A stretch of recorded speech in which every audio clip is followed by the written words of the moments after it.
स्वागत है दोस्तों आप सभी का आज की इस नई वीडियो में। आज हम बात करेंगे क्लास 11th की पॉलिटिकल साइंस की सेकंड बुक का चैप्टर 3 जिसका नाम है समानता, इक्वेलिटी। तो इस चैप्टर के दोस्तों 2 मार्क्स के, 4 मार्क्स के, 6 मार्क्स के जो इंपॉर्टेंट क्वेश्चन आंसर बनते हैं वो हम आज की इस वीडियो में डिस्कस करने वाले हैं। तो चलिए शुरू करते हैं। तो इस वीडियो का सबसे पहला प्रश्न, इस चैप्टर का जो सबसे पहला प्रश्न है आपकी स्क्रीन पे देखिए। सबसे पहला प्रश्न है 2 मार्क्स का, समानता का अर्थ बताइए, यानी कि समानता क्या होती है इसका अर्थ बताइए। तो एक बात आप अपने दिमाग में क्लियर कर लीजिएगा कि समानता, नागरिकता, राजनीति, अधिकार, ठीक है, स्वतंत्रता, इन सभी की कोई एक डेफिनेशन नहीं है। अलग अलग लोगों ने इसकी अलग अलग डेफिनेशन बनाई हुई हैं, ठीक है, आप ये बात याद रखिएगा। लेकिन फिर भी जो आपकी किताब में डेफिनेशन दी गई हैं उसके बारे में हम यहाँ पे चर्चा करेंगे। तो समानता का अर्थ बताइए, सबसे पहला प्रश्न। समानता का अर्थ है समाज में किसी व्यक्ति या वर्ग से जाति, यानी कि समाज में किसी भी व्यक्ति के साथ वर्ग से, जाति, रंग से, क्षेत्र, धर्म और आर्थिक स्तर पर भेदभाव नहीं किया जाएगा, अपितु सभी को समान अवसर प्राप्त होंगे। यानी कि किसी के साथ किसी भी प्रकार से भेदभाव नहीं होगा और सभी को समान अवसर मिलेंगे, ठीक है। फिर देखिए, समानता की अवधारणा में, समानता की जो अवधारणा है उसमें यह निहित है कि सभी मनुष्य अपनी दक्षता के अनुसार, यानी अपनी प्रतिभा के अनुसार, अपने क्या वो कर सकते हैं उसकी प्रतिभा के अनुसार वो अपनी प्रतिभा को विकसित करने के लिए, अपने लक्ष्यों को और आकांक्षाओं को पूरा करने के लिए समान अधिकार और अवसरों के हकदार हैं, ठीक है। और उन्हें ये हक दिए भी जाएंगे, उन्हें अवसर दिए भी जाएंगे, ठीक है। तो समानता के अर्थ में आप ये 2 पॉइंट लिखेंगे। आई होप समानता क्या होती है आप समझ गए होंगे। अगला प्रश्न देखिए, समानता की विशेषताओं का वर्णन कीजिए, यानी कि समानता की क्या क्या विशेषताएं होती हैं आपको वो बताना है, ठीक है। तो सबसे पहले तो है विशेष अधिकारों की अनुपस्थिति, यानी कि जब लोग एक ही जैसे कार्य करें और उसी एक ही जैसे कार्य करने वाले में से किसी व्यक्ति को विशेष अधिकार दे दिए जाएं तो ये गलत होगा। तो यानी कि विशेष अधिकारों की उस स्थान पर अनुपस्थिति होनी चाहिए। सभी को विकास के समान अवसर मिलने चाहिए, यानी कि हर एक व्यक्ति को वो अपना विकास करना चाहता है तो उसे समान अवसर मिलने ही चाहिए। न्यूनतम आवश्यक पूर्ति के अवसर, यानी कि व्यक्ति के रोटी, कपड़ा, मकान जो है इनकी सरकार के द्वारा ये पूर्ति की जानी चाहिए।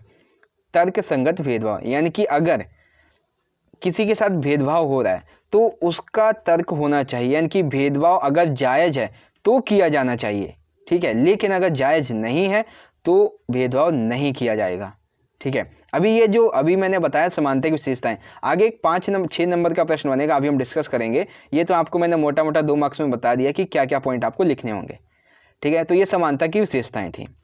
अगला प्रश्न देखिए, सकारात्मक कार्यवाही का वर्णन कीजिए। सकारात्मक कार्यवाही क्या होती है इसका आपको वर्णन करना है। तो ये 2 मार्क्स में और 4 मार्क्स में भी पूछा जा सकता है। तो देखिए क्या है, सकारात्मक कार्यवाही का अर्थ है सरकार को समानता की स्थापना एवं वृद्धि के लिए तुरंत ठोस कदम उठाने से है, जिससे सभी प्रकार के समाज को समानता का बढ़ावा मिल सके। यानी कि ये जो सकारात्मक कार्रवाई है इसके तहत क्या कहा गया है कि सरकार को समानता की स्थापना के लिए तुरंत कदम उठाने की आवश्यकता है, जिससे सभी प्रकार के समाज को समानता जो है उसको बढ़ावा मिल सके।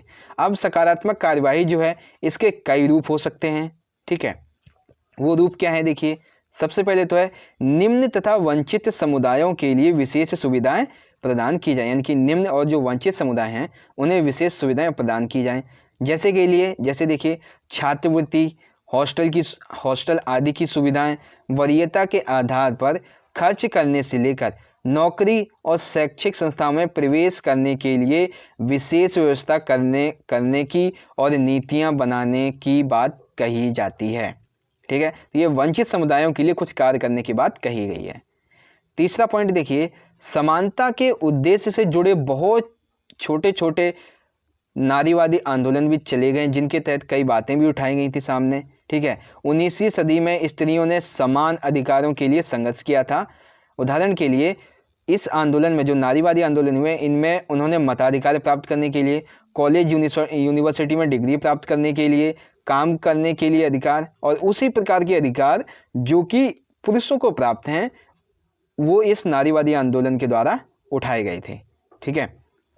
तो सकारात्मक कार्रवाई के क्या रूप हो सकते हैं और उसका एक एग्जाम्पल क्या होगा, आई होप आपको समझ में आ गया होगा। ये 2 मार्क्स में और 4 मार्क्स में दोनों में ही पूछा जा सकता है। ठीक है, आई होप क्वेश्चन थर्ड आपको समझ में आया होगा। अगला प्रश्न देखिए, समानता के आयामों का वर्णन कीजिए। अगला क्वेश्चन नंबर 4, समानता के आयामों का वर्णन कीजिए। ठीक है, तो बेसिकली समानता के 3 आयाम है, राजनीतिक, सामाजिक और आर्थिक। ठीक है, तो सबसे पहले हम बात करते हैं राजनीतिक समानता की। ठीक है, देखिए आयाम अलग है और प्रकार जो है वो अलग है। तो सबसे पहले आयाम देखिए, सभी नागरिकों को समान नागरिकता प्रदान करना राजनीतिक समानता में शामिल है। यानी कि सभी नागरिकों को समान नागरिकता मिले, ये राजनीतिक समानता में शामिल है। समान नागरिकता अपने साथ मतदान का अधिकार, संगठन बनाने का अधिकार, अभिव्यक्ति की स्वतंत्रता आदि के अधिकार भी लाती है। यानी कि राजनीतिक समानता के अंतर्गत जो आयाम है, इसके अंतर्गत उन्हें मतदान का अधिकार, संगठन बनाने का अधिकार, अभिव्यक्ति की स्वतंत्रता का अधिकार आदि अधिकार इसमें सम्मिलित किए जाते हैं। ठीक है, फिर आती है आर्थिक समानता। ठीक है, दूसरी है आर्थिक समानता। आर्थिक समानता का लक्ष्य यानी निर्धन समूहों के बीच की खाई को कम करना है। आर्थिक समानता का लक्ष्य जो है वो निर्धन समूहों के बीच की खाई को खत्म करना है। किसी भी समाज में धन या राज्य समान अवसर की उपलब्धि कराकर व्यक्ति को अपनी हालत सुधारने का मौका देती है। यानी कि किसी भी समाज में या राज्य में जो सरकार है वो व्यक्ति को समान अवसर की उपलब्धि करवाकर व्यक्ति को अपने हालात सुधारने का मौका देती है। तीसरा पॉइंट है सामाजिक समानता। ठीक है, यानी कि सामाजिक समानता आयाम है ये। तो देखिए क्या है, राजनीतिक समानता व समान अधिकार देना इस लक्ष्य को प्राप्त करने की दिशा में पहला कदम था। ठीक है, ये सामाजिक समानता को प्राप्त करने की दिशा में राजनीतिक समानता और समान अधिकार ये पहले कदम थे। समाज में सभी लोगों के जीवन यापन के लिए अनिवार्य चीज़ों के साथ साथ पर्याप्त सुविधाएं, स्वास्थ्य सुविधाएं, शिक्षा, पोषक आहार, न्यूनतम वेतन की गारंटी, ये सभी जरूरी होता है। यानी कि राजनीतिक समानता, समान अधिकार के साथ साथ लोगों के जीवन यापन के लिए अनिवार्य चीज़ों के साथ साथ जैसे कि स्वास्थ्य सुविधा, शिक्षा, पोषक आहार, न्यूनतम वेतन की गारंटी, ये सभी व्यक्तियों के पास होना जरूरी है। समाज के वंचित वर्गों और महिलाओं को समान अधिकार दिलाना भी राज्य की जिम्मेदारी होगी। यानी कि सभी व्यक्तियों को, जो वंचित वर्ग की महिलाएं हैं, लोग हैं, उनको समान अधिकार मिलने चाहिए। ठीक है, तो ये था क्वेश्चन नंबर 4, जिसमें आपको पता चला समानता के कौन कौन से आयाम हैं। पहले राजनीतिक समानता देखी हमने, फिर हमने आर्थिक समानता और फिर सामाजिक समानता। एंड आई होप आपको क्वेश्चन 4 समझ में आ गया होगा। अगला प्रश्न देखिए, समानता के प्रकारों का वर्णन कीजिए। अगला है और आखिरी प्रश्न है 6 मार्क्स का कि समानता के जो प्रकार हैं वो क्या हैं। तो सबसे पहली समानता है प्राकृतिक समानता। प्राकृतिक समानता वह समानता है जो प्रत्येक मनुष्य को प्रकृति से प्राप्त हो। प्राकृतिक समानता यानी कि मनुष्य को प्रकृति से प्राप्त हो। जैसे मनुष्य प्राकृतिक रूप से समान है, अर्थात हम प्राकृतिक रूप से मनुष्य हैं। यानी कि सिंपल सी बात है, मनुष्य प्राकृतिक रूप से समान है। इसका अर्थ क्या है कि मनुष्य एक मनुष्य है। ठीक है, ये प्राकृतिक समानता होती है। फिर है सामाजिक समानता। अब सामाजिक समानता के अंतर्गत देखिए कुछ बातें कहेंगे जिनको आपको याद रखना है। देखिए, सामाजिक समानता का अर्थ है समाज में बिना किसी जाति, धर्म, वंश, लिंग और रंग के समाज में किसी व्यक्ति के समान व्यवहार एवं सामाजिक अवसरों से है। यानी कि व्यक्तियों के साथ जाति को लेकर, धर्म को लेकर, वंश को लेकर, लिंग को लेकर, क्षेत्र को लेकर, रंग को लेकर किसी भी प्रकार का कोई भेदभाव नहीं किया जाएगा और सभी को समान अवसर मिलेंगे। ठीक है, समाज में यदि सभी के साथ समान व्यवहार हो रहा है तो उसे सभी सामाजिक अवसरों का लाभ मिल रहा है। इसे ही सामाजिक समानता कहते हैं। यानी कि अगर किसी भी प्रकार का भेदभाव नहीं हो रहा है, समान व्यवहार हो रहा है सभी के साथ, ठीक है, जैसा होना चाहिए, यानी कि वहाँ पे सामाजिक अवसर जो हैं उनका लाभ सभी को मिल रहा है, तो इसे ही सामाजिक समानता कहते हैं। ठीक है, अगली है नागरिक समानता। ठीक है, अगली है नागरिक समानता। नागरिक समानता का अर्थ है, देखिए, सभी व्यक्ति को कानूनी रूप से समान अधिकार प्राप्त हो, अर्थात कानून के समक्ष सभी व्यक्ति समान रहेंगे। ठीक है, और इस समानता के अंतर्गत कानून भी किसी व्यक्ति से जाति, धर्म, नस्ल, वंश आदि के आधार पर किसी भी प्रकार का भेदभाव नहीं करेगा।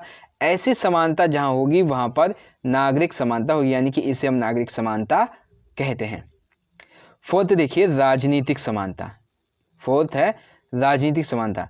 राजनीतिक समानता से तात्पर्य है कि सभी को वोट देने का अधिकार होना चाहिए, अपनी पसंद की सरकार चुनने का अधिकार होना चाहिए, राजनीतिक गतिविधियों में भाग लेने का अधिकार होना चाहिए, चुनाव लड़ने का या फिर चुनने का अधिकार होना चाहिए इत्यादि। तो ये सभी राजनीतिक समानता में सम्मिलित हैं। अगला है और आखिरी है आर्थिक समानता। अगला और आखिरी है आर्थिक समानता। आर्थिक समानता का अर्थ है किसी व्यक्ति को अपने मौलिक आवश्यकताओं को पूरा करने के लिए सभी को समान रोजगार, समान वेतन, व्यवसाय और समान रूप से आर्थिक कार्य करने का अधिकार हो, तो ऐसी समानता को आर्थिक समानता कहते हैं। यानी कि देखिए इसका अर्थ क्या है। आर्थिक समानता का अर्थ यह है कि किसी भी व्यक्ति को यदि वो अपनी मौलिक आवश्यकताओं की पूर्ति नहीं कर पाया है तो मौलिक आवश्यकताओं की पूर्ति करने के लिए सभी व्यक्ति को समान रोजगार, समान वेतन, व्यवसाय और समान रूप से आर्थिक कार्य करने का अधिकार होगा, तो ऐसी समानता को आर्थिक समानता कहा जाएगा। ठीक है, तो ये थे समानता के प्रकार। आई होप आपको क्वेश्चन नंबर 5 भी समझ में आ गया होगा, जिसमें आपको क्या पता चला समानता के कौन कौन से प्रकार होते हैं। पहले प्राकृतिक समानता, फिर सामाजिक समानता, फिर नागरिक समानता और राजनीतिक समानता, फिर आर्थिक समानता।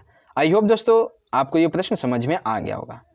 तो इसी तरह से दोस्तों हमारी आज की ये वीडियो खत्म होती है एंड आई होप कि आज की ये वीडियो आपको अच्छी लगी होगी और इस चैप्टर से संबंधित सभी मोस्ट इंपॉर्टेंट क्वेश्चन आपको क्लियर हो गए होंगे। अगर दोस्तों वीडियो अच्छी लगी तो लाइक करना, इस वीडियो को ज़्यादा से ज़्यादा अपने सभी दोस्तों के साथ जरूर शेयर कर दीजिएगा। हम मिलेंगे दोस्तों अगली वीडियो में अगले चैप्टर के, सामाजिक न्याय वाले चैप्टर के MCQ क्वेश्चन आंसर की वीडियो के साथ। तब तक के लिए आप पढ़ते रहिए, अपना ख्याल रखिए। धन्यवाद। जय हिंद, वंदे मातरम।